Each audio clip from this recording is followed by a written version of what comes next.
la Consejo de Redacción de Tiempo de Paz, pues el que es la segunda vez que presentamos la revista online. La primera fue sobre recursos humanos hace un mes y medio y fue también muy exitoso el conectarnos. Y este número, pues hay que agradecer a la coordinadora, que ha sido la doctora María Saiz, que es la que va a llevar un poco toda la presentación de la revista, María Saiz Martín, que tuvo el valor, yo creo que, aparte de coordinar este número, en un momento difícil, porque la coordinación se hizo justo en plena, estamos en pandemia todavía, pero se hizo en un momento muy complicado de la pandemia y ella pues no puso ninguna pega para coordinarnos este número. A María Saiz, muchos la conocemos personalmente de hace mucho tiempo, otros la conoceréis porque salían en televisión constantemente, y bueno, pues ella ha coordinado este número que yo creo que es un número que... ¿Qué dices, César? Que tiene, ponte en silencio, Patri, no te importa. Entonces, Perdón. que tiene mucho mérito el que efectivamente haya conseguido pues juntaros a muchos de los especialistas sobre la pandemia del COVID, en donde habéis hecho artículos muy buenos y hoy vamos a tener la suerte de que nos comentéis, bueno, la experiencia desde que hicisteis ese artículo hasta ahora, porque han pasado muchas cosas, ¿no? Y agradeceros a todos los que estáis y vais a participar, en donde María pues os va a coordinar. Y sin más, deciros que la revista Tiempo de Paz pues está muy contenta de este número, porque quizás es una de las revistas que no es especializada en el punto de vista de la medicina, pero sin embargo en el trayecto que tiene de su historia, que es en política exterior, pues es la única revista que ha dedicado un número completo al COVID. Esta sesión va a ser grabada, por lo tanto luego se os dará parte para que podáis llevarla a vuestras redes y que se haya difusión. Hemos intentado también que el Ministerio de Sanidad pues estuvieran algunas personas presentes en esta videoconferencia, pero hay circunstancias difíciles en este momento políticamente, como es el debate que está habiendo en el Congreso, en donde el ministro está. Pero yo creo que va a ser una conferencia interesante de presentación de la revista y, como os he dicho, pues es la segunda vez que se presenta. Este es el número 137, lo cual significa que Tiempo de Paz pues lleva 137 números desde hace mucho tiempo y que, bueno, pues nada más que agradeceros a todas y a todos los que vais a participar, y voy a dar la palabra brevemente porque lo que nos interesa es a los que os habéis unido para informarnos de vuestros artículos y de la situación del COVID, la palabra a Carlos Fernández Liesa, que es el director de la revista, que como sabéis es catedrático en la Universidad Carlos III. Y sin más, yo silencio mi micrófono y doy la palabra a Carlos Fernández Liesa. Muchas gracias, Paquita. Muchas gracias a todos por vuestra presencia en la presentación de este número y muy especialmente pues a María Saiz Martín, que es la que ha coordinado este número y que es una especialista en medicina preventiva y salud pública y presidenta de Fundadeps de España. Bien, ¿por qué se eligió este número? Pues porque el Consejo de Redacción, pues con buen ojo, pues entendió que era un tema de gran actualidad y a pesar de que la pandemia estaba todavía pues casi en los inicios, pues se apostó pues por hacer una reflexión sobre la marcha que yo creo que ha sido muy oportuna y ahí está el resultado. Podremos hacer más reflexiones en un futuro, pero este número yo creo que ha quedado muy bien. Muchas gracias pues a todo el Consejo de Redacción y muchas gracias sobre todo a las personas que han colaborado en este número, que yo creo que ha quedado un número muy adecuado porque es un número interdisciplinar, en primer lugar, es decir, que aborda la cuestión de la pandemia desde muchas perspectivas económicas, jurídicas, sociológicas, sanitarias, de políticas públicas y de otro tipo que de alguna manera pues dan una foto de lo que hay que hacer en una pandemia y de lo que pasó pues muy amplia, muy global y muy necesaria. Yo muy brevemente, porque si no, en fin, quitaré tiempo a los ponentes, que es lo más importante, o a los que han escrito los artículos, destacar un poco pues de qué van los artículos y los autores, ¿no? Ahí la revista se inicia con un artículo de Pedro Gargantilla, que es profesor de Historia de la Medicina en la Universidad Francisco de Vitoria y médico en el Hospital del Escorial, pues que hace un análisis de las pandemias desde un punto de vista histórico. Es decir, que esta pandemia se une a otras muchas que ha habido en el pasado como la peste o la viruela, el ébola, el SIDA, el Zika y otras muchas. Es decir, que lo que está sufriendo hoy en día la humanidad no es normal, pero también lo ha vivido en el pasado. Marta Iglesias, del MPDL, la responsable internacional de proyectos del MPDL, analiza la pandemia desde una perspectiva de la cooperación internacional y pone el acento en que es necesaria una gobernanza global, que hay que fortalecer ante las crisis globales esa gobernanza global.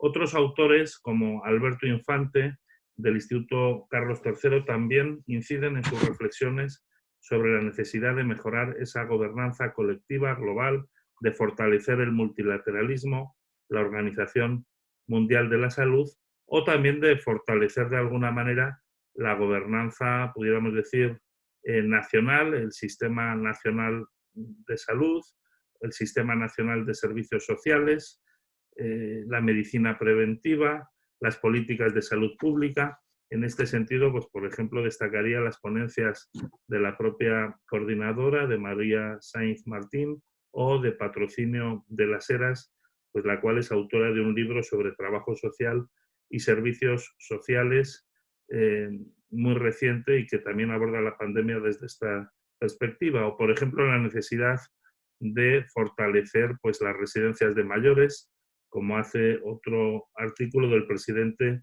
de la Asociación de Directores y Gerencias de Servicios Sociales y Residencias de España.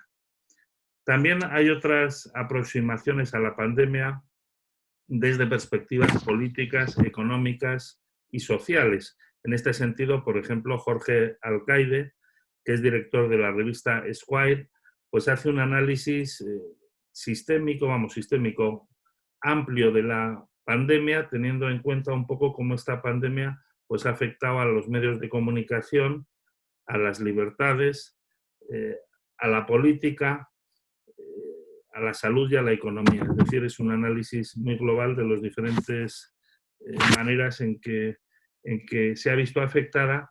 Análisis que es objeto también de reflexiones ya en perspectivas concretas, por ejemplo, desde el punto de vista de la economía española y europea e internacional, pero bueno, sobre todo española, y de la reacción del gobierno a esa situación por Manuel de la Rocha, director de Asuntos Económicos y G20 de Presidencia del Gobierno, pues que hace un análisis sobre cómo esta pandemia pues, afecta lógicamente a la economía y cuáles fueron las primeras medidas que se adoptaron pues, para afrontarla, ¿no? También en ese sentido, pues el profesor Aldecoa, Francisco Aldecoa, antiguo director de esta revista y presidente del Movimiento Europeo y catedrático de Relaciones Internacionales, aborda la reacción desde el punto de vista económico, primero un poco proteccionista, pero luego bastante solidaria, de lo que ha sido la Unión Europea en ese plan de recuperación. Todavía no se había definido del todo, pero se estaba lanzando y se habían adoptado en la Unión Europea pues ya algunas medidas, pudiéramos decir, de choque. También la dimensión sanitaria es objeto de análisis por el conocido Elkin Patarroyo, inmunólogo, y por Juliana Caicedo, periodista, pues que reflexionan sobre lo que es la vacuna, el tratamiento, los avances que ha habido. Han pasado unos meses y ya pues parece que está la vacuna más cerca, pero pues analizaban de manera muy adecuada pues todas las perspectivas, ¿no?, que hay de conseguir un tratamiento o una vacuna. Otra dimensión muy importante, que es objeto de dos reflexiones, yo creo que muy oportunas, es cómo la pandemia afecta a la psicología, tanto individual, a las personas, como colectiva, ¿no? Y estas dos dimensiones, que son de las más importantes, ¿no?, de salud mental, de personal, psicología, etcétera, pues son objeto de análisis por Ana Isabel Gutiérrez, que es una psicóloga forense que hoy nos acompaña, y que de alguna manera tanto ella como Guillermo Fauce, de Psicólogos Sin Fronteras, pues ponen de relieve un poco las dificultades para afrontar este tipo de situaciones para las cuales las personas pues no estamos preparados realmente casi nunca, ¿no? Y cómo intentar personalmente, pero también colectivamente, pues superarlas, ¿no? Yo creo que la lectura de los artículos, de estos dos artículos, pues es muy importante también para afrontar cada uno de nosotros pues estas situaciones, ¿no? O esta situación. Ángel Gómez Moreno, se me olvidaba, también analiza un poco la cuestión económica y la cuestión política, ¿no? Cómo afecta esta pandemia pues a la política nacional, sobre todo, cómo se ha incrementado pues la dialéctica frentista y cómo pues también afecta a la economía. Y finalmente, pero no por ello menos importante, hay que destacar dos artículos, uno de Emilio Ginés Santidrián, del Consejo de Redacción de la revista y experto de Naciones Unidas en Derecho Internacional, y otro de Sara Ousman, técnico de acogida de Almería del Movimiento por la Paz, que analizan la pandemia desde el punto de vista de los más vulnerables. El uno, Emilio, sobre las personas en prisión y cómo les afecta a mí especialmente el COVID, y la otra sobre la población migrante o inmigrante y cómo pues también se ve especialmente afectada. Bien, ya sin más, muchas gracias a todos y a todos y a todos los que habéis colaborado en este número y a los que estáis aquí. Creo que este número pues sirve para, ya si no para esta pandemia o para las primeras reacciones, sí que va a servir si sigue habiendo oleadas y sí que puede servir también pues para prepararnos para el futuro. Muchas gracias. Bueno, pues muchísimas gracias, Carlos, por la presentación del número 137. Yo antes de dar unas palabras, voy a darle el paso a Alberto Infante porque sé que está nervioso, perdido, porque está a punto de entrar en el plató. Para mí ha sido un honor coordinar este número de tantos y tan buenos amigos y tan buenos autores. Y luego podré dar alguna explicación más. Pero Alberto, si me está escuchando, como sé que estás ahí alterado, pues coméntanos un poco lo que quieras antes de... Gracias, María, gracias a todos los miembros del Consejo de Redacción, gracias por haberme llamado a colaborar, para mí ha sido un honor. Yo retengo básicamente una idea central que se ha mencionado en la intervención anterior. Esta pandemia afecta muy desigualmente a los más desfavorecidos, les afecta más, les golpea más duramente a nivel en cada país y a nivel internacional, y yo creo que es una reflexión de fondo que habrá que hacer. El mundo que saldrá de la pandemia va a ser más desigual que el que entró, si cabe, y eso va a exigir políticas públicas y políticas internacionales que palien esa desigualdad, porque de otro modo no podremos afrontar los retos a futuro. La pandemia deja muchas lecciones, muchas muy positivas, otras no tanto, y yo creo que todos tenemos que aprender de ellas para tratar de que haya un mundo mejor y más equitativo. Muchas gracias. Un abrazo muy fuerte.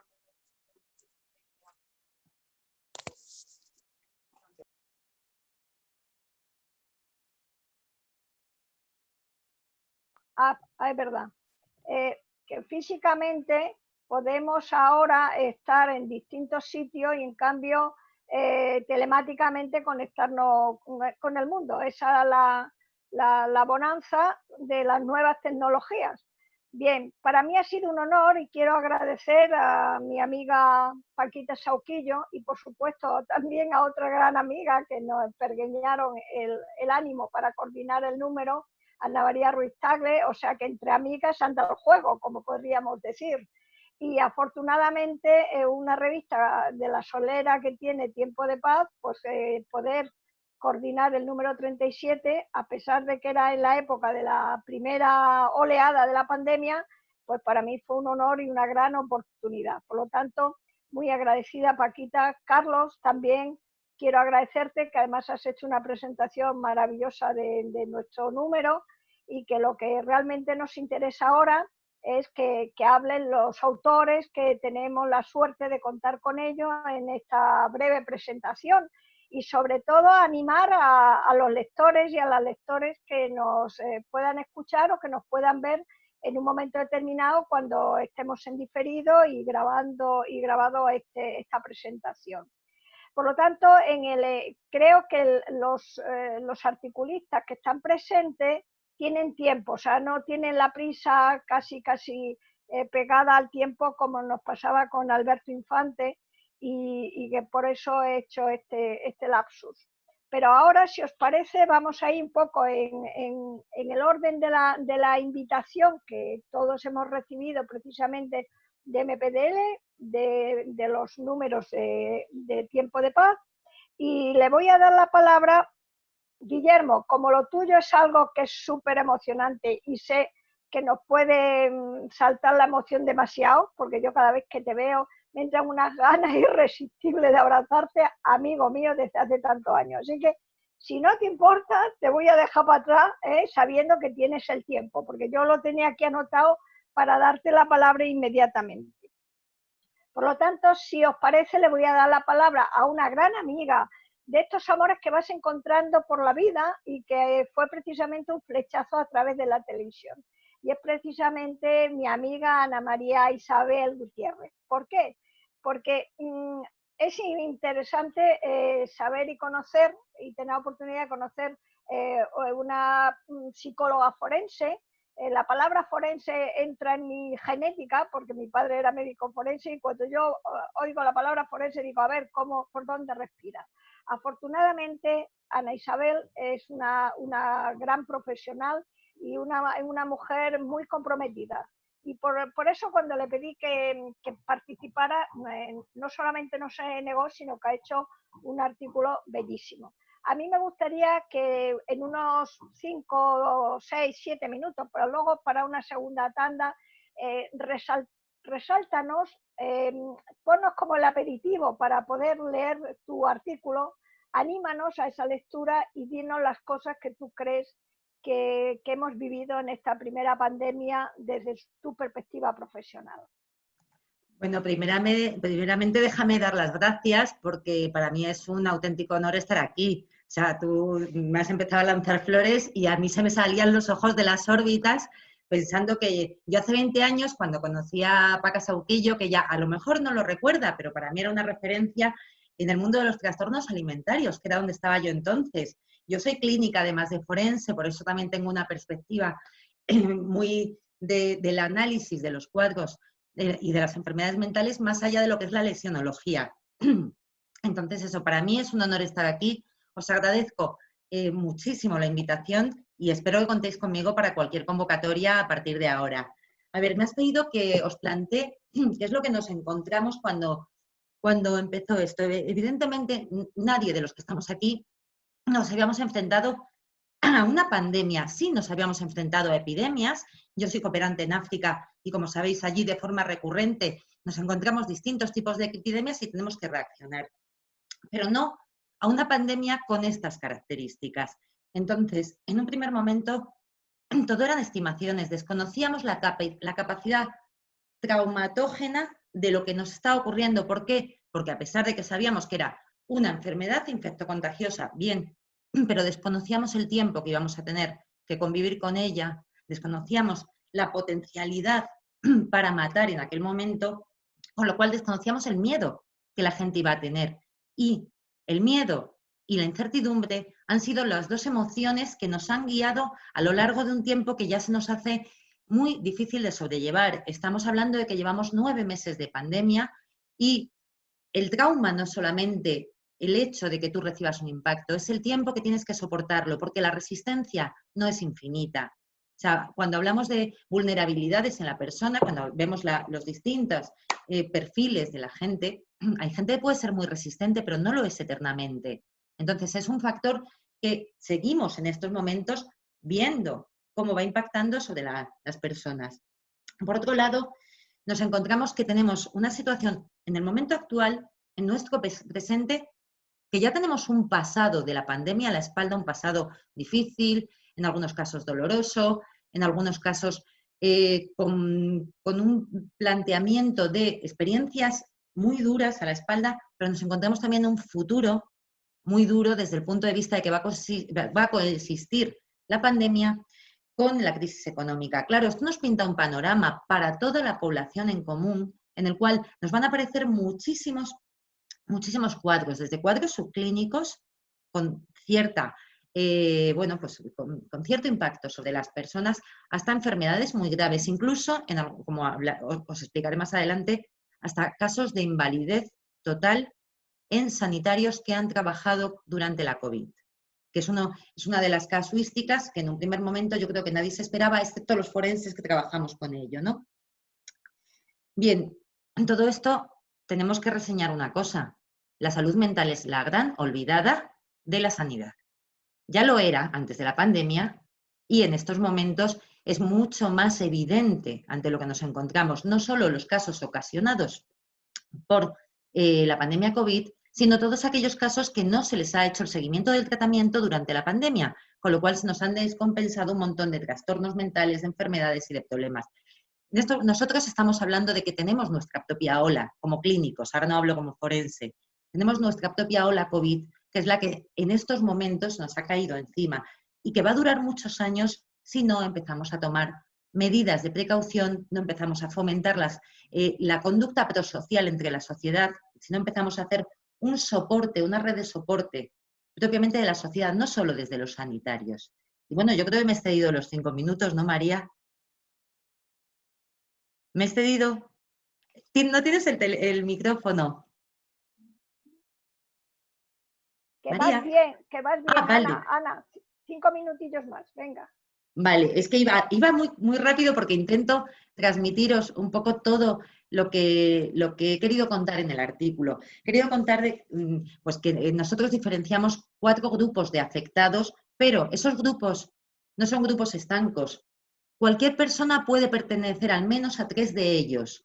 Entonces, hemos visto distintos cuadros. Si separamos la parte de las vulnerabilidades previas, una persona que tenga determinados rasgos de personalidad, el mero confinamiento le puede llevar a una situación psicológicamente muy grave, pero no es el grupo mayoritario. Tenemos el grupo de personas exclusivamente confinadas que nos van a desarrollar pues, un abanico de cuadros que va desde los síntomas subclínicos, que pueden ser difíciles de manejar, pero no tienen mucha gravedad, hasta, sobre todo, cuadros ansioso-depresivos, trastornos adaptativos, es lo que nos estamos encontrando.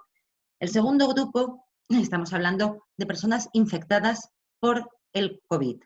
Estas personas, muchas de ellas, sobre todo personas mayores, el hecho de que les comunicaran o sospechar que podían estar infectadas, sobre todo durante los primeros meses, suponía una experiencia cercana a la vivencia de creer morir. ¿Por qué? Por lo que se estaba comentando desde los medios de comunicación, por lo que se oía, por los miedos de cada uno, se creía que mucha gente moría, se hablaba de que mucha gente si era mayor a lo mejor no la iban a atender. Entonces estas personas han podido desarrollar un estrés postraumático, que es un diagnóstico no solamente potencialmente muy grave, sino tremendamente dañino desde el punto de vista de la calidad de vida y que además contribuye a cortar el tiempo de vida por el impacto fisiológico que tiene. Luego tenemos otro grupo, aquellas personas que han perdido a alguien no solo por el COVID, sino durante el COVID, dada la dificultad para hacer la elaboración, el acompañamiento en la muerte, los rituales. De eso, como va a hablar nuestro compañero, pues no voy a entrar para no entrar en su terreno, pero era otro de los grupos que determinábamos previamente como de alto riesgo. Y por último, el grupo en el que nadie pensaba, pero ya os digo, excepto quizás los forenses, eran los sanitarios. ¿Por qué? Pues porque de pronto los sanitarios, la mayoría de los sanitarios se han visto obligados a practicar especialidades de la medicina que a lo mejor no eran las suyas, con el componente de estrés que eso conlleva. A practicar un tipo de medicina que es medicina puramente casi de guerra, para el que, quitando pues, grupos como Médicos Sin Fronteras en zona de catástrofes o quizás la sanidad militar, pues no estaban mentalizados. Y no solo, ya os digo que el trauma, no es solo la intensidad del trauma, sino el tiempo que dura este trauma. Y continuamos con él.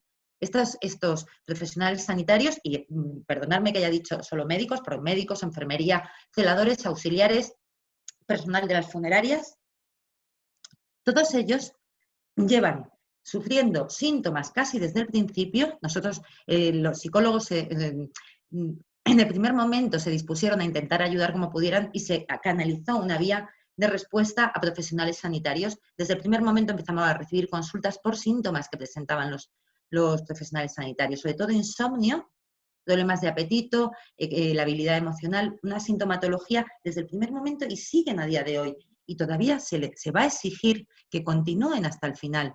Esto va a derivar en que muchas de las lesiones se conviertan en secuelas y nos vamos a encontrar con un grupo que no esperábamos, posiblemente sea de los más afectados después de aquellas personas que hayan sufrido pérdidas.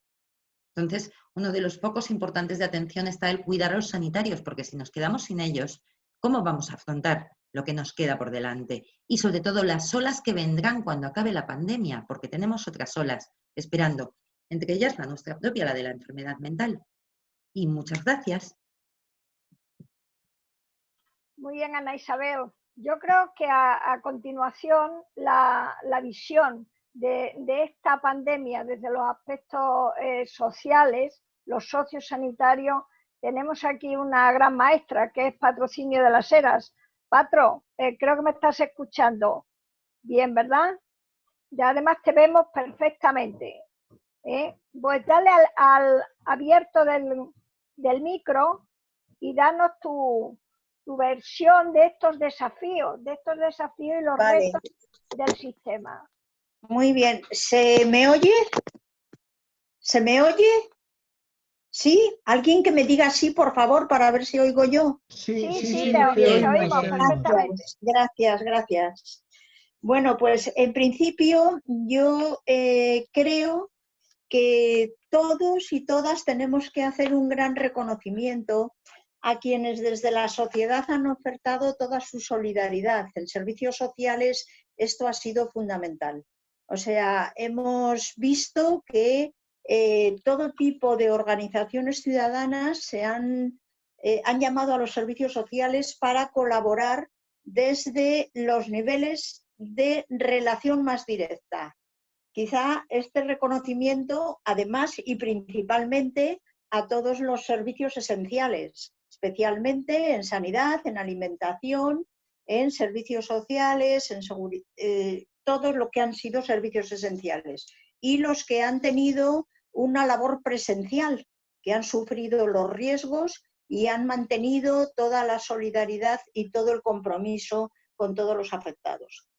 Quiero dejar claro que en servicios sociales hemos vivido una crisis social acumulada que viene desde el 96, cuando empezaron las privatizaciones en servicios sociales, continúa en 2008 y especialmente en 2012 con el 37% de recortes sociales, por tanto las plantillas de todos los centros municipales de servicios sociales quedaron congeladas, las jubilaciones no se sustituyeron, etcétera, etcétera.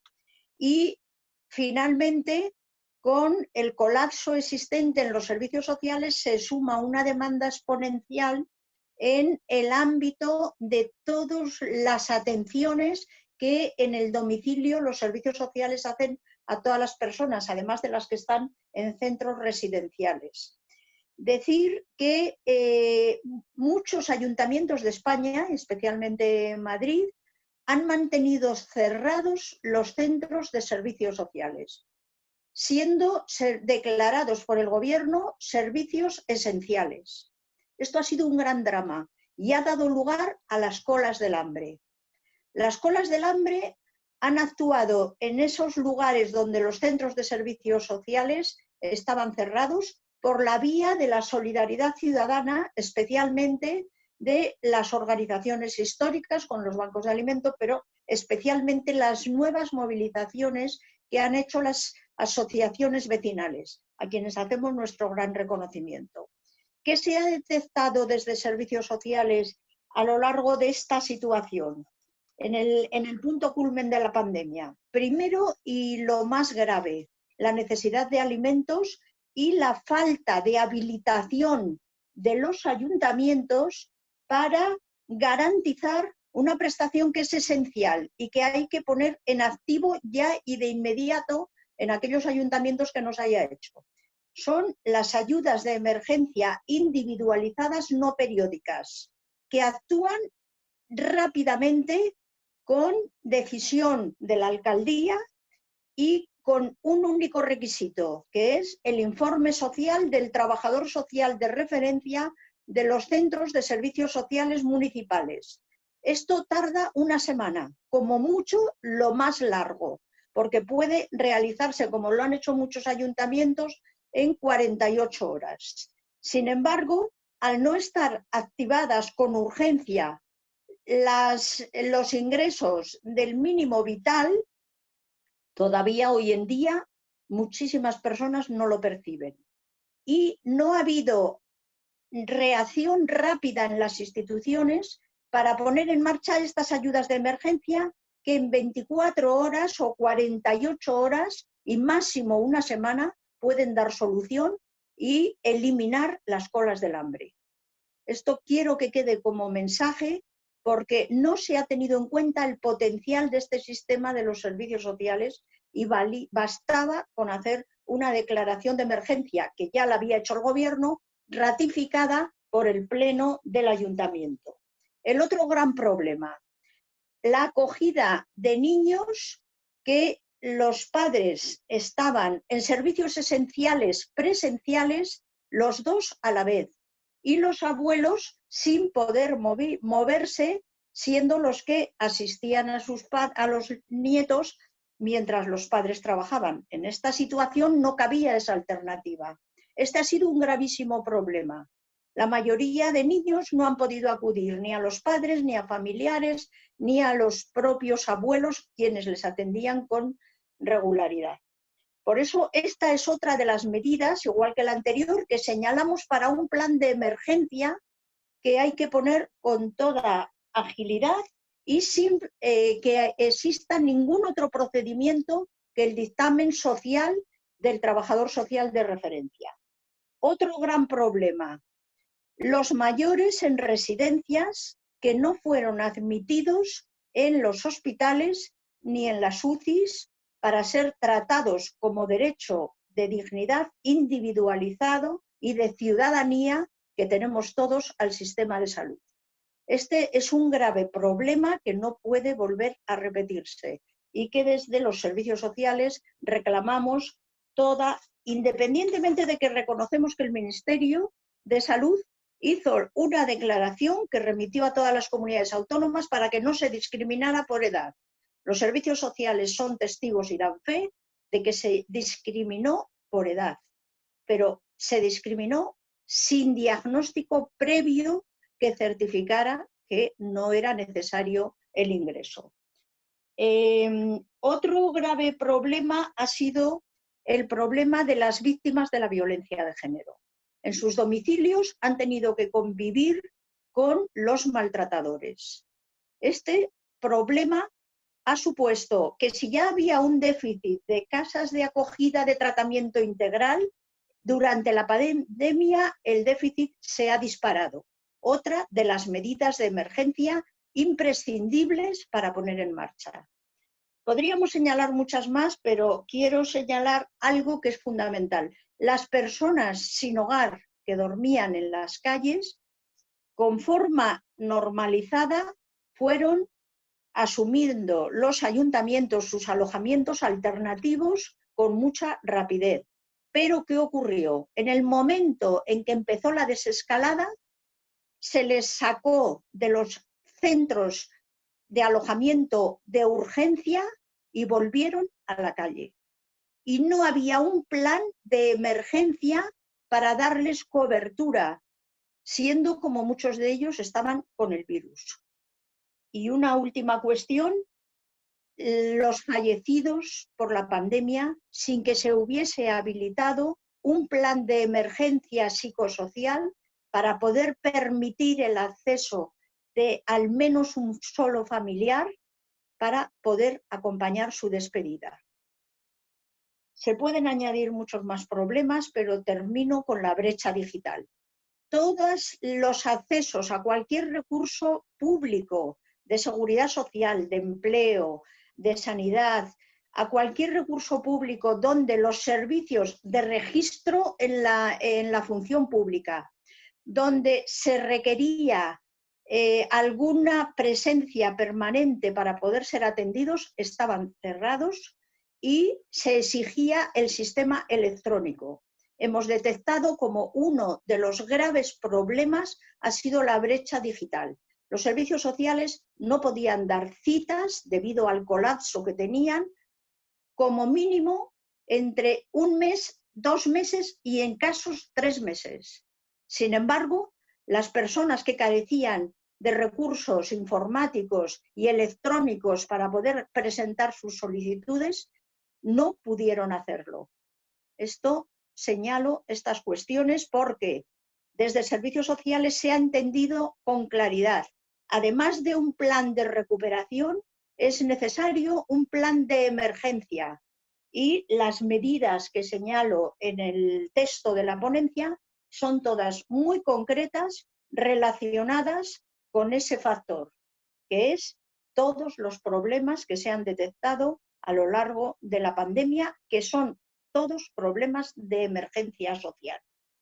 Con esto, decir sin más que en el pacto la ponencia termina con el pacto de reconstrucción por los servicios sociales y señala la necesidad de algo que este cuarto pilar del estado del bienestar carece y que es una de las causas por las cuales este sistema ha estado débil para poder atender estas situaciones. Ya venía la debilidad desde 1996 con las privatizaciones y, como he señalado antes, con los recortes del 37% en el 2013.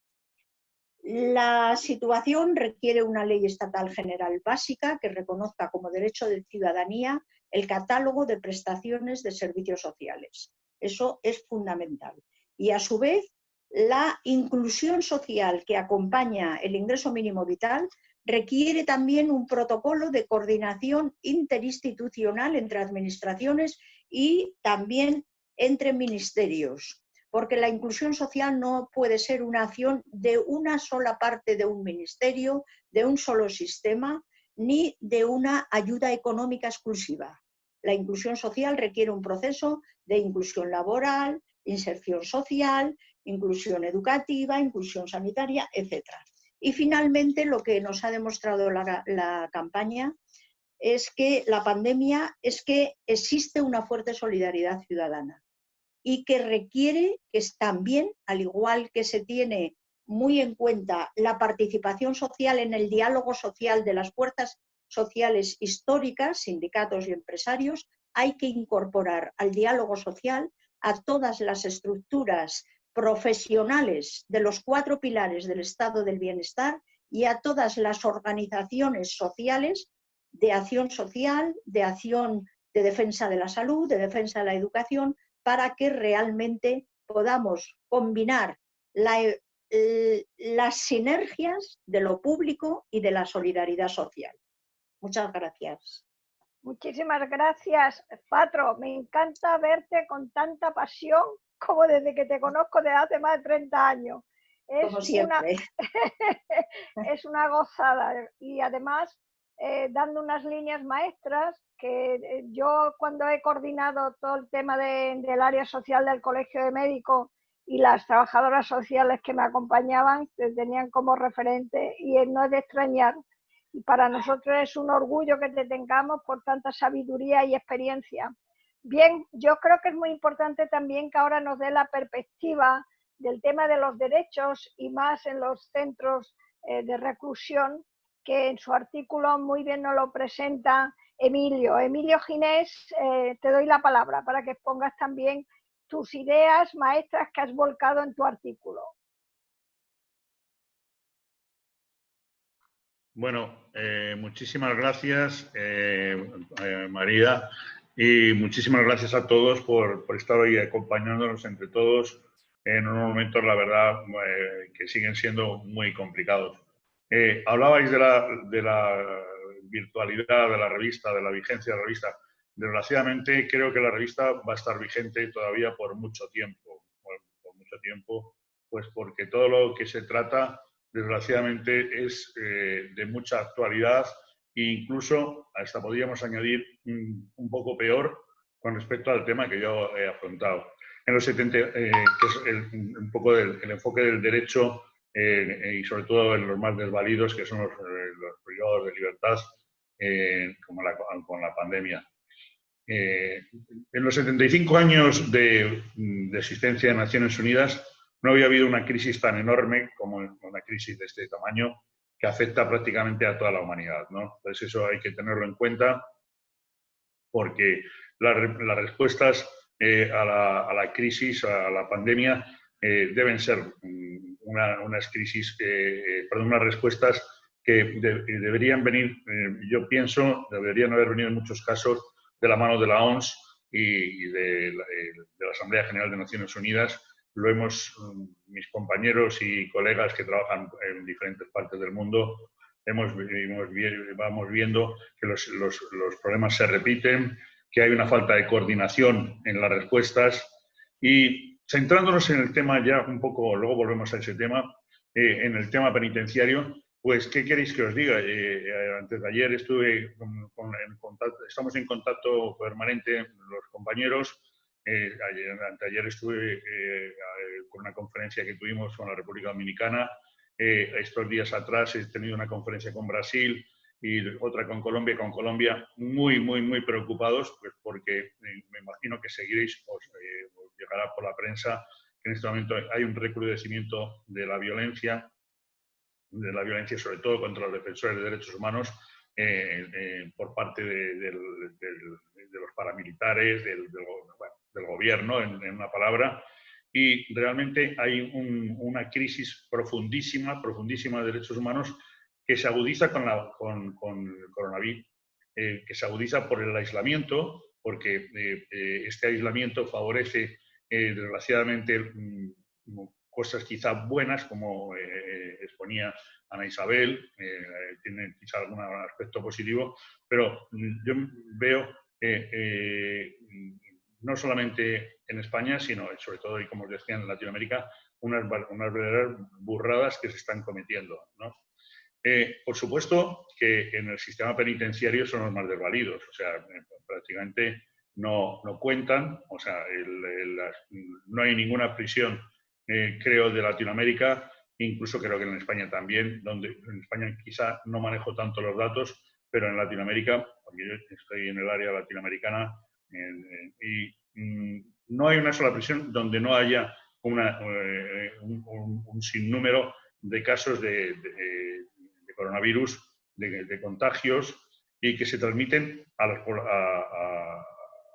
los familiares. O sea, se ha prohibido indudablemente las visitas, los contactos personales, y lo que es de sentido común, pero que es el menos común de los sentidos, es cómo se adoptan las prisiones provisionales. Pues las recomendaciones son que se sea muy cuidadoso a la hora de adoptar la prisión provisional en estos momentos, sustituirlo por otro tipo de medidas, o sea, de confinamientos en casa, bueno, una serie de medicinas que desgraciadamente no tienen mucho efecto. O sea, en el crecimiento, bueno, en Argentina, por ejemplo, es terrible la situación también, el avance de la enfermedad es terrorífico, y la situación penitenciaria, pues, por supuesto, es el talón de Aquiles de todo el sistema de protección. Nosotros echamos, bueno, podríamos hablar de la violencia de género, o sea, en este momento el contacto de la víctima y el victimario en esos espacios tan cerrados, y luego el descontrol que existe por parte con las medidas de aislamiento, han favorecido muchísimo en toda Latinoamérica la violencia de género. Y luego también otro factor es el desempleo que se ceba en las mujeres, o sea, en este momento, o sea, en toda Latinoamérica y en Caribe.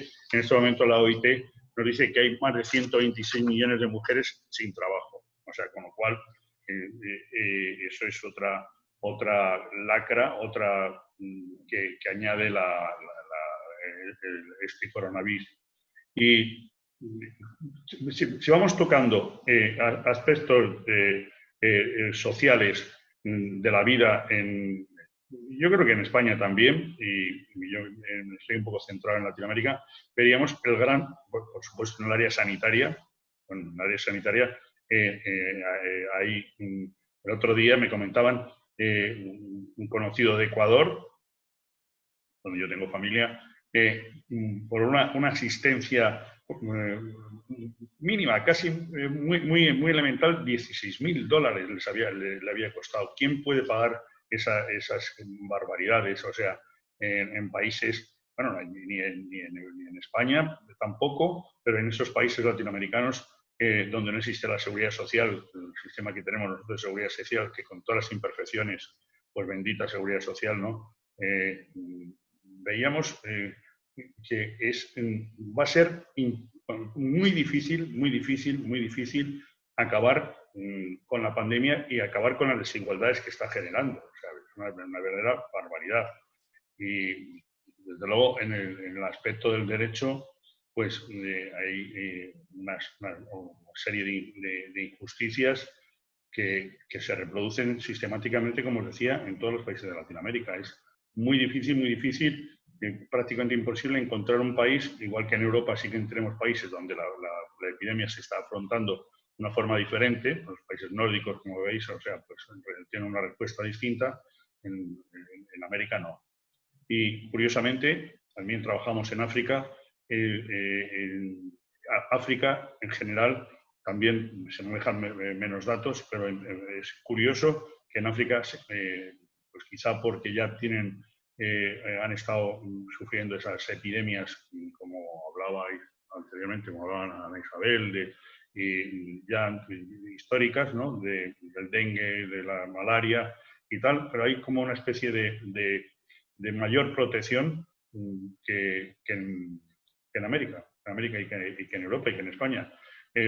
Es necesario, vuelvo a insistir, una coordinación de Naciones Unidas, unos pronunciamientos que valgan para todo, porque aquí encima tenemos, en España, comparas con estos países, y en España tenemos un problema que es el desajuste que existe entre las comunidades autónomas y el gobierno central. Hoy mismo estaba escuchando la Comunidad de Madrid, cómo se toma la justicia por su mano y el enfrentamiento constante con el gobierno central a la hora de adoptar medidas sanitarias, a la hora de adoptar el aislamiento. Por eso creo que sería muy importante unas recomendaciones casi con carácter obligatorio, o bien del Consejo de Seguridad o bien de la Asamblea General, para Carlos, que sabe, que es conocedor del derecho internacional, la forma que se podría dar unas pautas para que todos los países sean obligatorios en todos los países, que sea el camino para poder salir de la crisis. Porque yo creo que con la vacuna primero que no va a llegar a muchos continentes. En Latinoamérica es ilusorio pensar que se va a poder vacunar el 80 o el 90% de la población. Es absurdo, como nos estoy diciendo que un tratamiento de coronavirus a unos son familiares míos en Ecuador les ha costado $16.000, o sea, se han tenido que gastar por eso creo que es necesario el derecho internacional. Tiene un papel, al ser un tema que abarca a toda la humanidad, yo creo que hay que dar soluciones para toda la humanidad y que esas soluciones tienen que llegar también a España. Lo que no podemos tener es que cada comunidad autónoma acuerde sus medidas, acuerde el aislamiento, acuerde esto, acuerde el otro, con unas diferencias de trato y con unas diferencias considerables, los horarios de apertura.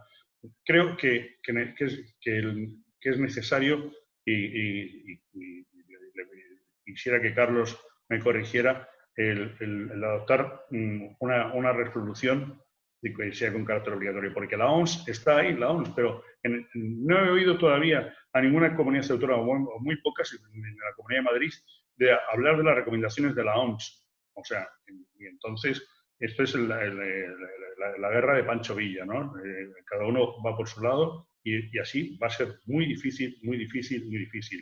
Y además, como os decía, aumento de la violencia. En Colombia en este momento es una situación terrible. Todos los días hay muertes. Se ha vuelto otra vez, se ha roto el proceso de paz prácticamente, está roto, se ha vuelto otra vez y además a la persecución de las antiguas guerrillas, o sea, de las FARC, del ELN, o sea, asesinatos todos los días brutales y bueno, y luego el sicariato, o sea, en el tema de la violencia de género, en este momento adquiere unas proporciones terribles. Bueno, pues si queréis luego volvemos un poco más sobre el tema y me gustaría que Carlos me corrigiera o me acompañara o me dijera un poco qué es lo que piensa precisamente de esta visión internacional de la pandemia. No, me parece muy bien, Emilio, tu propuesta, aunque si no nos coordinamos bien dentro de España como para hacerlo en el mundo, ¿no? No lo veo fácil, ¿no? Pero luego también hay muchos intereses, ¿no? Pues ahora están los americanos, los rusos, los chinos, todos, a ver quién vende más vacunas, ¿no? Claro. Con lo cual, lo veo complicado que el Consejo de Seguridad, porque tienen que estar realmente de acuerdo, ¿no? Si no hay un veto, en fin, yo no veo, lo veo más fácil a nivel europeo. Y a lo mejor que la Unión Europea pues lo impulsase en las Naciones Unidas. Pero vamos, en ese sentido que dices tú de hacerlo obligatorio para todo el mundo, lo veo imposible. Sí, pero la Unión Europea... También si no sería a través de un tratado o a través del Consejo, pero el Consejo no le veo... Es que, claro, la Unión Europea no tiene ese mandato imperativo que tiene, pienso yo, el Consejo de Seguridad o la Asamblea General. Ya, pero tiene más cohesión, ¿no? Sí, eso sí. Y tiene más fuerza, ¿no? ¿Quién lo lleva a la ONU? Si lo lleva España, pues, o lo lleva un país solo, lo tendría que llevar la Unión Europea, ¿no? Me imagino, para que tenga... No para que salga, que yo creo que es muy difícil que salga, pero bueno, para que tenga más posibilidades, ¿no? Y luego también hay que tener en cuenta, pues, todo el tema de los intereses, ¿no?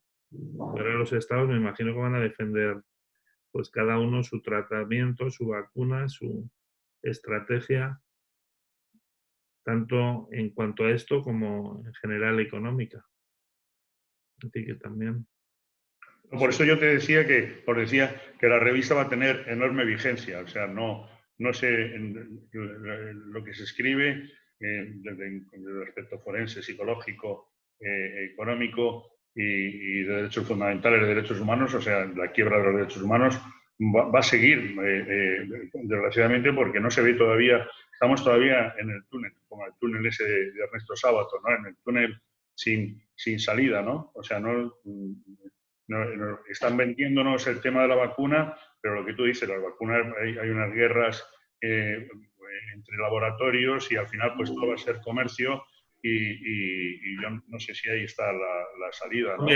Ahí habrá que ver luego tú dices que a un familiar tuyo le está costando no sé qué, $16.000, ¿no? Porque claro, al final ahí habrá que ver si el tema de las patentes, el tema de la Organización Mundial de Propiedad Intelectual, la posibilidad de hacer genéricos.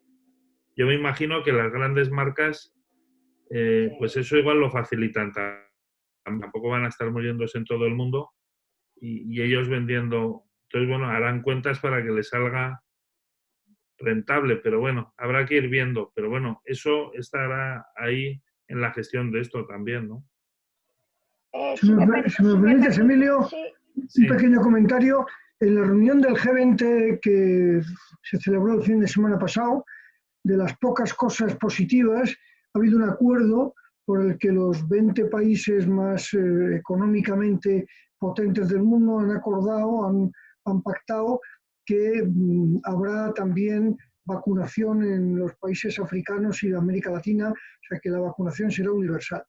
Y de hecho la Unión Europea tiene una parte presupuestada importante para esa finalidad, incluso en los presupuestos generales del Estado que se están debatiendo en el Congreso, hay también una partida para ese fin de vacunación fuera de España de otros países.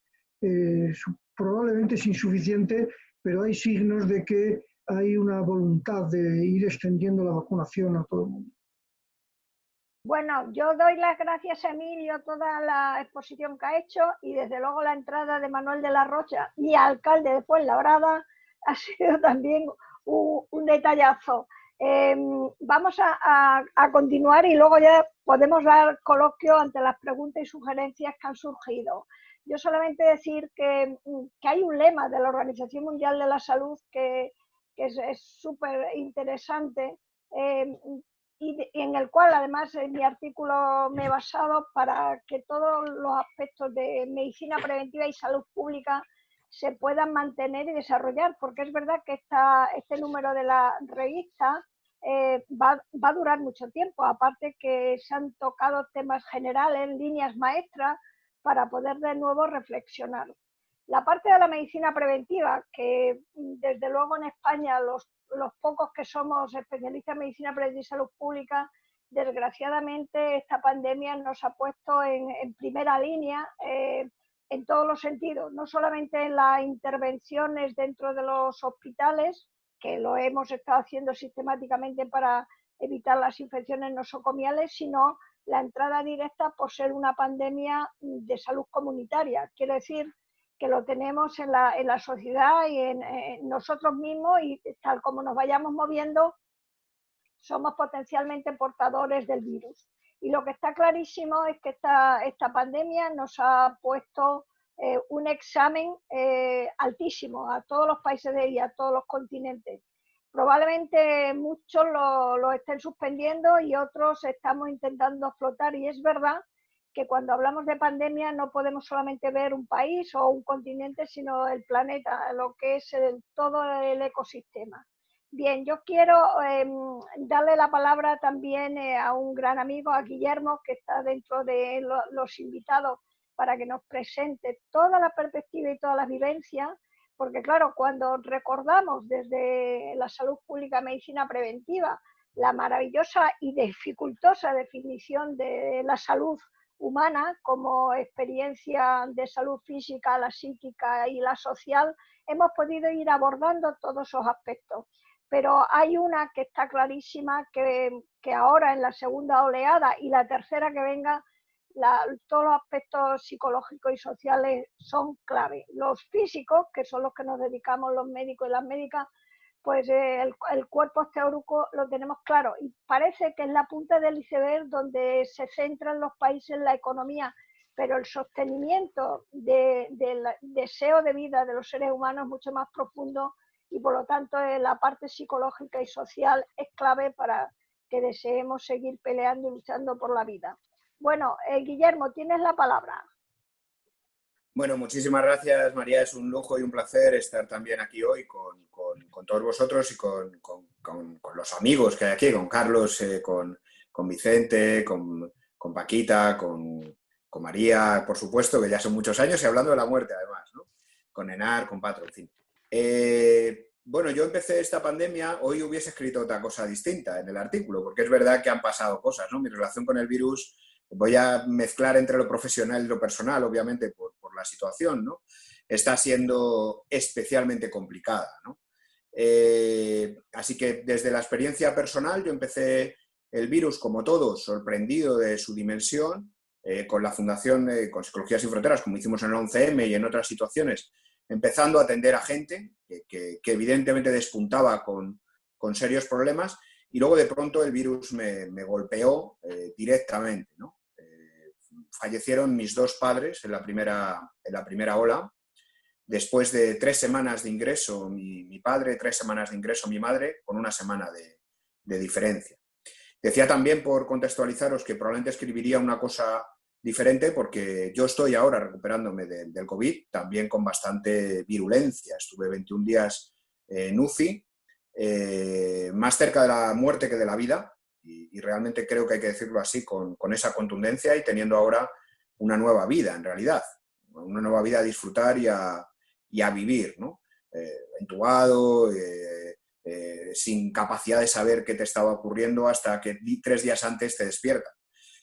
Me he puesto a escribir y escribiré, y ese será un capítulo posterior, un libro posterior también, sobre todos los elementos de humanización que necesitamos ir implementando una vez que, por ejemplo, entras en una UCI, te desnudan, te pinchan y pierdes la voz también con la traqueotomía. Perdonad que hable también así, creo que se me oye, pero tapándome, porque todavía tengo la herida abierta, y hay mucho que reflexionar sobre esto, ¿no?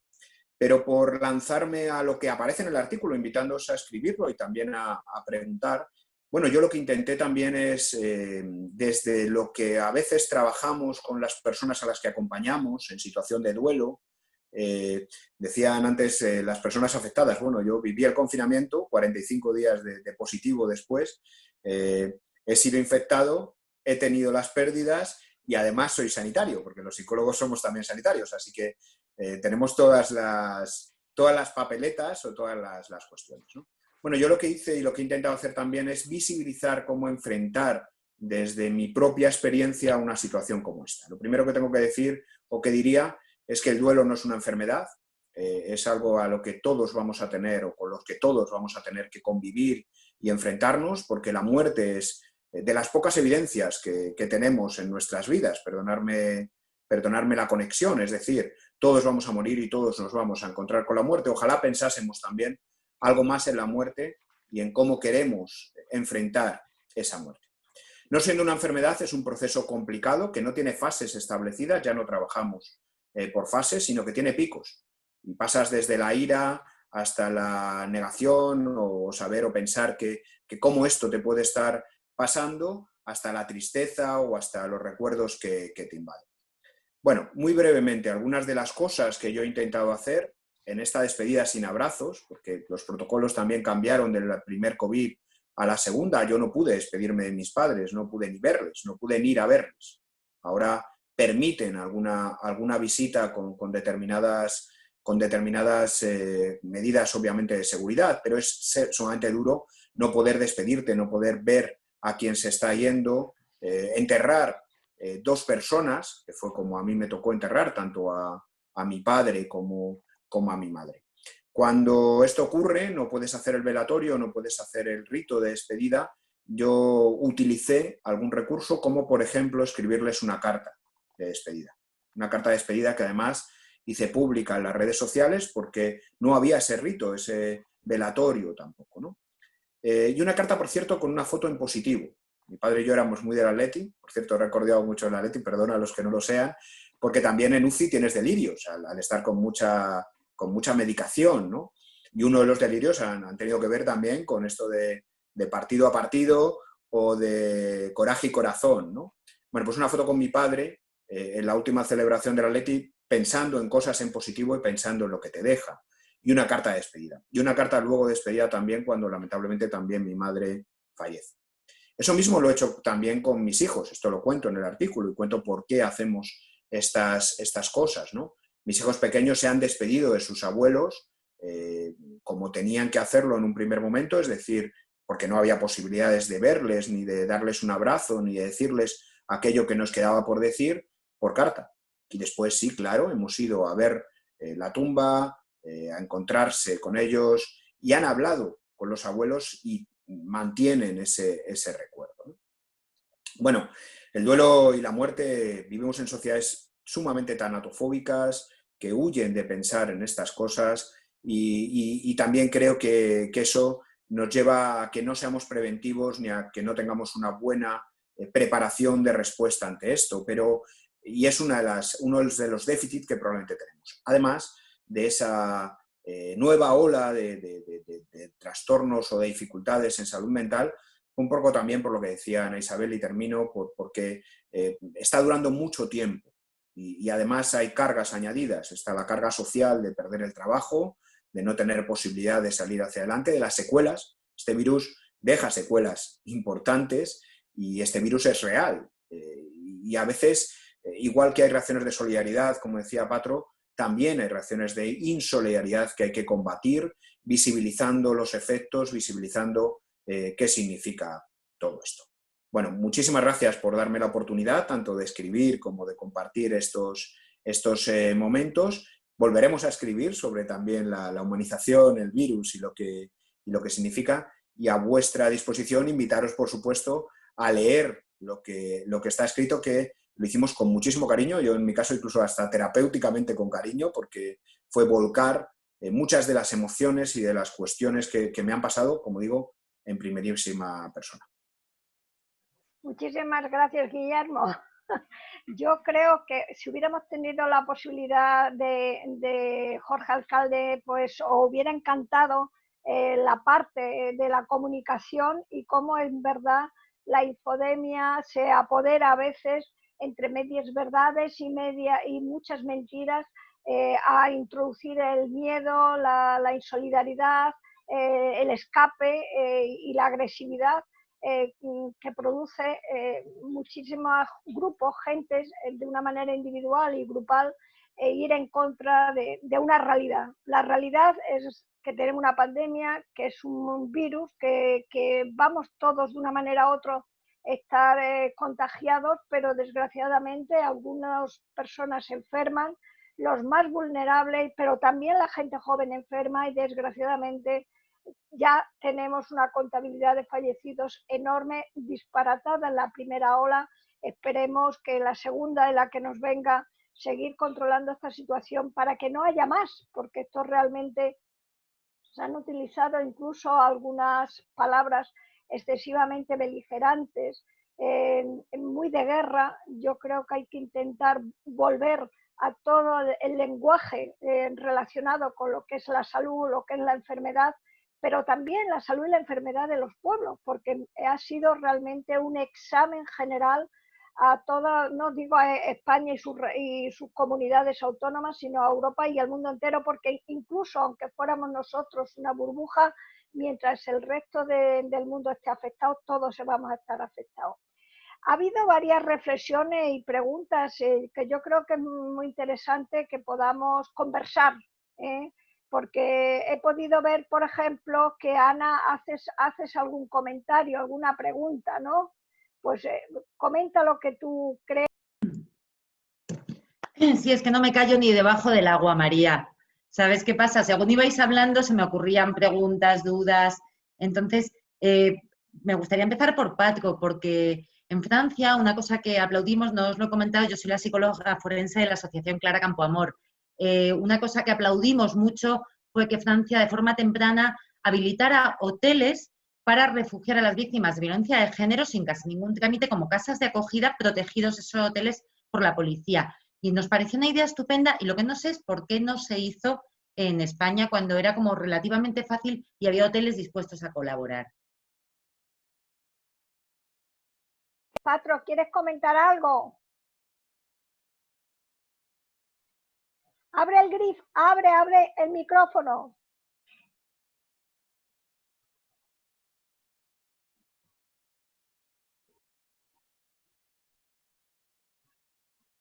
Abajo, ábrelo. Lo tienes todavía cerrado. Iniciar, lo he abierto. ¿Ahora se me oye? ¿Se me oye? Perfecto, sí, perfecto. Vale, gracias. Mira, empecé mi intervención con el déficit enorme que suponía la crisis social acumulada desde la primera parte del 96, 2008, 2012 y el déficit enorme de atención, de recursos, de plazas y de profesionales. Esto no hizo que se presentara un plan de emergencia para resolver el déficit. Este fue el problema por el cual no se previó un plan de emergencia inmediato en servicios sociales, a excepción de aquellas emergencias en las que se tenía una cierta experiencia anterior. O sea, la alternativa para centros de acogida a víctimas de malos tratos se podía haber resuelto muy bien con lo que es el programa de cobertura de emergencia social de 24 horas y de centros de acogida de urgencia. Podían haberse utilizado hoteles, como tú habías dicho, pero también viviendas protegidas que están a expensas de cobertura pública. Sin embargo, se careció del plan. Y al tener además los teléfonos de la red de las unidades de trabajo social de los centros de servicios sociales colapsados, tampoco llegaba esa demanda. Efectivamente, la demanda ha sido directa entre vecinos que han acudido directamente a los servicios sociales o entre organizaciones de mujeres, asociaciones feministas que han trabajado muy activamente por ello. Pero faltó un plan de emergencia institucional en cada ayuntamiento que tiene a su cargo la cobertura de esta red. Perdón, pero por eso he insistido lo importante de un plan de emergencia en servicios sociales con las medidas concretas para hacer frente a cada una de las situaciones que he señalado a lo largo de mi intervención. Gracias. También se había comentado en esta presentación no solamente las colas de la pobreza, sino también la pobreza digital. ¿Alguien quiere comentar al respecto? Emilio, o Guillermo, o Ana, lo que queráis. Sí, Guillermo. Bueno, si no hay ninguna intervención por mi parte, que he señalado el tema como uno de los temas graves que ha impedido el acceso a recursos institucionalizados, tanto en empleo como para empleadas de hogar, con la alternativa del subsidio, como para las rentas de inserción, etcétera, lo que sí se ha producido es una acción inmediata que han realizado vecinos que se han ofrecido a los servicios sociales para dar cobertura con sus propios dispositivos informáticos a la atención de esas solicitudes. Y por esa vía se ha podido paliar en algunas situaciones. Pero esto forma parte de ese plan de emergencia que digo, porque no puede ser que se deje en manos de los vecinos la acción institucional que corresponde en materia de servicios sociales a la red de atención. Por tanto, las unidades de servicios sociales de atención primaria de los centros municipales deben de estar abiertos a lo largo de toda la pandemia y tener los dispositivos informáticos abiertos para las situaciones de demanda de cualquier situación, de cualquier persona que lo necesite. Esta es otra medida que hay que habilitar. Yo creo que en esta pandemia lo que estamos viendo y observando es avances tecnológicos, científicos, y no solamente desde la perspectiva médica y sanitaria, psicológica y social, y el tema de la gran competencia entre países en relación con la prevención y la promoción de la salud a través del tema de las vacunas. Carlos y Emilio, ¿queréis hacer algún añadido más? Yo quiero hacer un añadido más. Mira, sí. Antes de ayer, como os dije, estábamos con autoridades de la Secretaría de la Mujer de la República Dominicana y participaban muchísimas personas desde Italia, bueno, Estados Unidos. Y concretamente la Secretaría de la Mujer Dominicana decía que en España se calcula que hay 80.000 mujeres dominicanas, de las cuales 40.000 en este momento están ejerciendo la prostitución.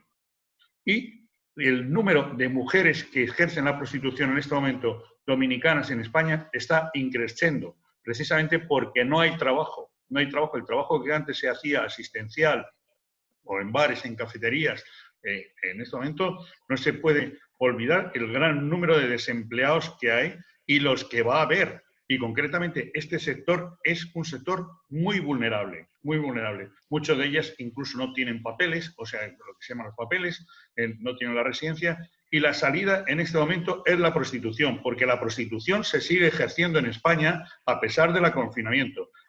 Coges un taxi, los taxistas, cuando coges un taxi, muchos taxistas te dicen, ¿quiere usted ir a tal sitio que hay mujeres para usted? Eso me ha pasado a mí en los taxis y en Uber.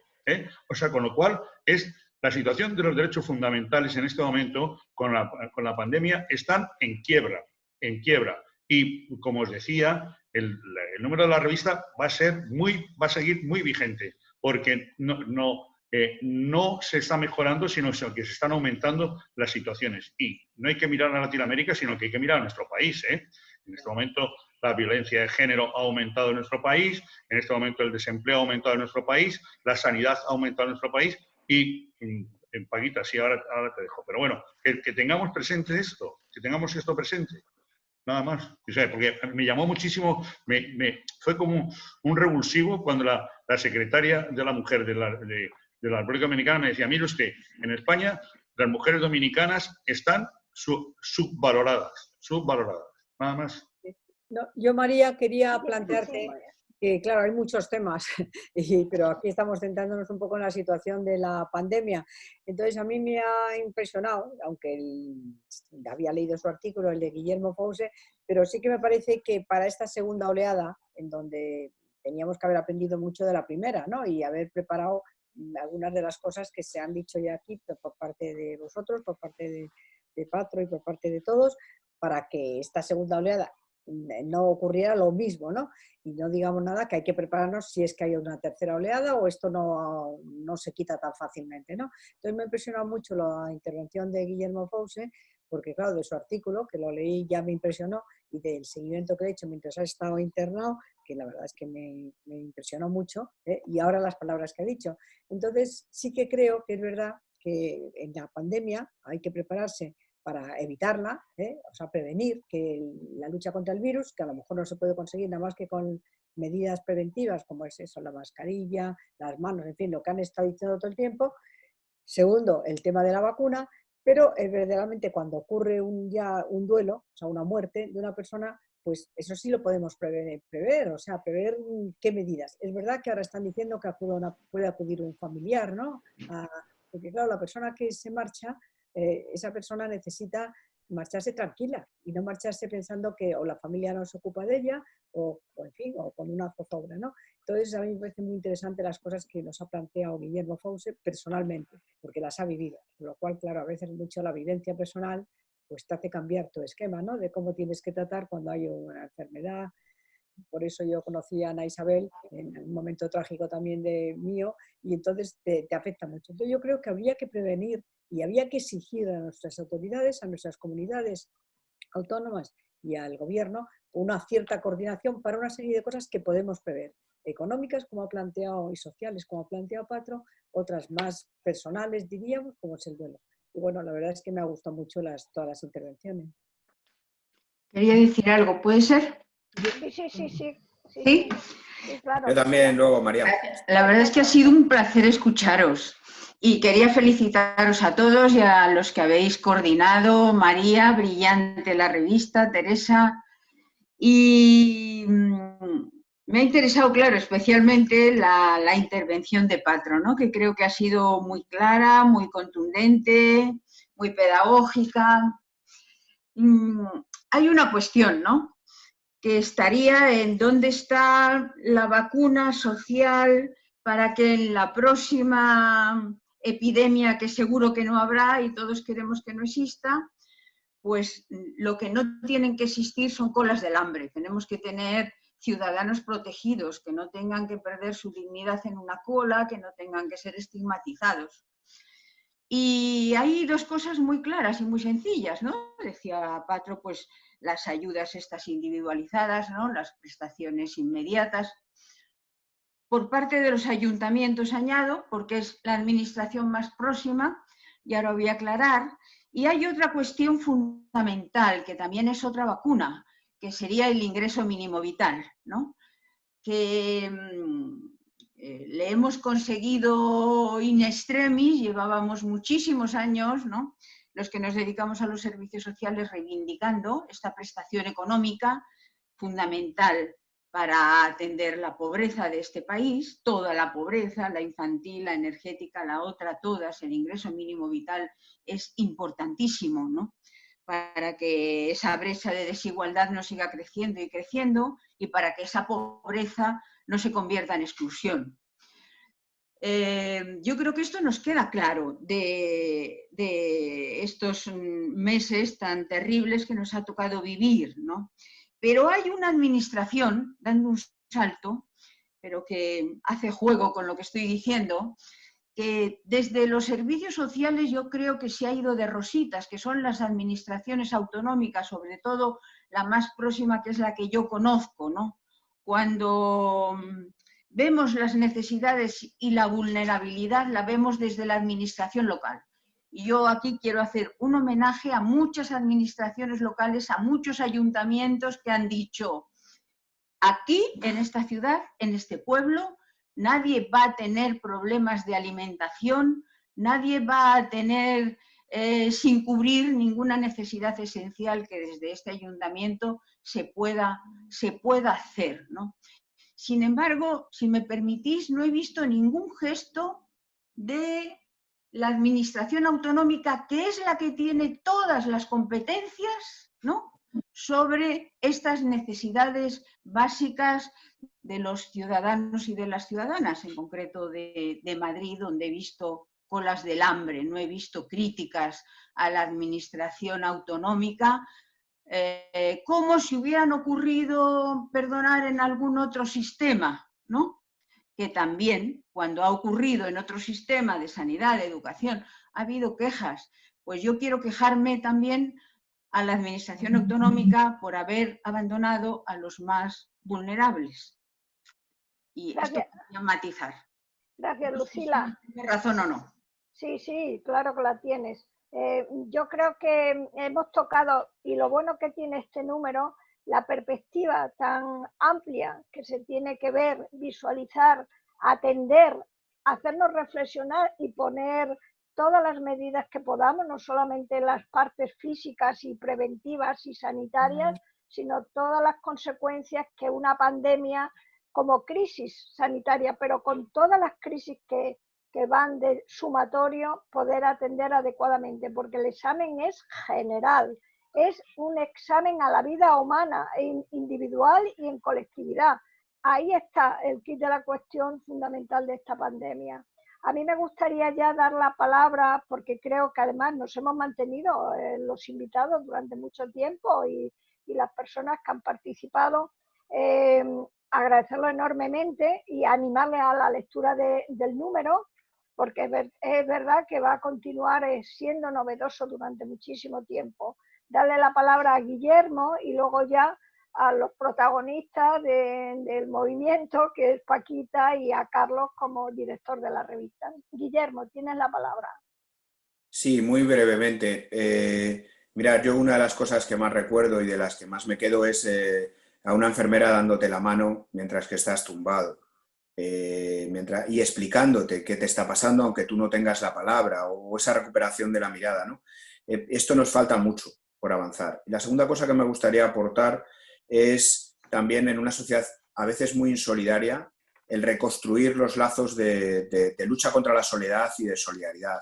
El apoyo social es quizás la principal vacuna que tenemos para combatir muchas de las cosas. Es verdad, también las instituciones, las respuestas, pero hoy yo no hablo desde esa perspectiva, aunque también he hablado en otros momentos y podría hablarlo, ¿no? Esa necesidad de encontrarnos los unos a los otros, apoyarnos los unos a los otros, mirarnos a los ojos, tendernos la mano, ayudarnos, darnos tiempo a elaborar las emociones que nos llegan con un duelo o con una enfermedad. Yo me quedaría con eso, porque eso podemos hacerlo todos, además, y podemos poner nuestro granito de arena en que todo sea más acompañado, además de hablar de la muerte y además de hacer medidas sanitarias preventivas y de que las instituciones respondan a estas crisis. Guillermo, yo creo que tantas lecciones de vida y de ideologías y de pensamiento humano nos tiene que dar ciertas perspectivas también de querer seguir luchando hacia una sociedad más justa y dentro de un nuevo ecosistema que en parte todos somos responsables de haberlo destruido. Esta pandemia no va a ser la única, desgraciadamente lo sabemos. Ya hubo mucha llamada de atención. Lo que sucede es que cuando ataca al sistema más estable, que son los países occidentales, los que conocemos, parece que el mundo se destruye, pero no. Estamos en un mundo que tenemos que reconstruir continuamente. Lo mismo es como Penélope, continuamente. Y sobre todo dar fuerzas vitales, porque no, a veces la vacuna en sí, la vacuna biológica en sí, no va a dar la fuerza de querer vivir a muchos seres humanos en muchas condiciones. Bien, pues yo le voy a dar la palabra a Carlos, si te parece, Carlos, y ya el cierre por parte de Paquita, que creo que nos hemos dinamizado y sobre todo hemos estimulado a que se lea la revista y que continuemos hermanados y hermanadas. Carlos. Pues muchas gracias, María, por la magnífica coordinación y a todos los autores y autoras que habéis intervenido con vuestras excelentes síntesis y reflexiones. Yo muy brevemente pues agradeceros y también pues sacar la lección de que hay que hacer un enfoque de derechos humanos, hay que reforzar ese enfoque, ¿no?, para el futuro en la gestión de la pandemia, también en el aspecto psicológico y en los otros aspectos que se han indicado, y también igual mejorar un poco la arquitectura internacional, como ha propuesto Emilio, y yo creo que también mejorar la prevención, ¿no? y las leyes, aunque este número eso no lo abordábamos, pues también lo está abordando Paquita, ¿no? Está impulsando otros análisis desde el punto de vista de que esto puede dar lugar a reforzar un poco la estructura jurídica con la cual vamos, o las normas y las estrategias con las cuales pues afrontar este tipo de situaciones. Muchas gracias. Carlos, Paquita. Bueno, pues muchas gracias a todos y sobre todo a ti, María Sainz, porque has coordinado un número que fijaros que es el 137, era el número de verano de este año 2020, absolutamente que queremos que pase ya, ¿no? Y que desgraciadamente ahora, como habéis dicho alguno, pues a lo mejor hubiera que hacer otro número porque ha seguido una segunda ola, ¿no? Yo creo que el número ha quedado muy bien y sobre todo os agradezco a todos los autores que habéis estado presentes en esta conferencia online, pero también a todos aquellos que no han podido estar, pero que sí que han escrito, ¿no? Agradecerlos en nombre de Tiempo de Paz y agradecerlos en nombre del Movimiento por la Paz, de MPDL, que es la que impulsa la revista Tiempo de Paz, porque ha sido vuestro trabajo, vuestro tiempo, y como sabéis, esta revista no paga los artículos, sino que lo único que hace es sacaros vuestro tiempo para haceros reflexionar y para que reflexionemos los demás. Yo creo que el número ha quedado muy bien, y uniéndolo un poco con lo que últimas palabras que ha dicho Carlos Fernández Liesa, pues es verdad, el Consejo General de la Abogacía pues ha querido hacer un decálogo de cómo los derechos humanos en este momento, ante una pandemia, hay que tenerlos presentes, ¿no? Para protegerlos y para, evidentemente, ver a aquellos que pueden estar siendo violados, ¿no? Entonces se ha preparado un decálogo en la que se tratan casi todos los temas que hemos visto aquí, para que efectivamente el Consejo General de la Abogacía lo presente el día 10 de diciembre, porque cambia la mentalidad cuando ha ocurrido una tragedia como es esta pandemia, con tantos muertos, con tantos sufrimientos, con tanto confinamiento para cada uno de nosotros. Bueno, agradeceros vuestro trabajo y deciros que, bueno, pues que os apuntéis a la revista Tiempo de Paz, que sigamos hermanados, como ha dicho María Sainz, en el sentido de que, bueno, pues la solidaridad es importante y el contacto humano también. Y muchísimas gracias por todo el trabajo que habéis realizado. Y yo creo que ha salido muy bien esta conferencia. Como sabéis, está siendo grabada y por lo tanto, bueno, pues puede mandarse a vosotros para que lo metáis en vuestras redes, etc. Muchísimas gracias a todos y fundamentalmente a ti, María.